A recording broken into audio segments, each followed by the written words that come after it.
নতুন বাংলাদেশ গড়ার জন্য নতুন প্রজন্মকে এগিয়ে আসার আহ্বান জানিয়েছেন বিএনপির স্থায়ী কমিটির সদস্য Amir Khasru Mahmud Chowdhury. Chattogram veterinary and animal sciences ইউনিভার্সিটির শিক্ষাবর্ষ সমারোহ অনুষ্ঠানে তিনি এই আহ্বান জানান।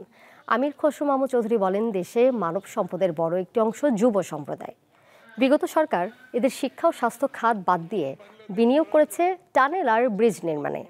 হাসিনা পরবর্তী বাংলাদেশ গড়তে নতুন প্রজন্মকে এগিয়ে আসার আহ্বান জানান আমির খসরু। সুতরাং সংস্কার নিয়ে কারো চিন্তা করার প্রয়োজন নাই।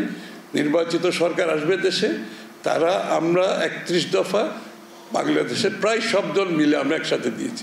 বিএনপি একাও দেয় নাই। দিন রাত ৬ মাস কাজ করেছি এই সংস্কারের উপরে। আমরা যেটা দিয়েছি, আমরা প্রতিজ্ঞাবদ্ধ জাতির কাছে। আমরা জাতীয় সরকার করে ৩১ দফার সংস্কার পরিপূর্ণভাবে বাস্তবায়ন করব।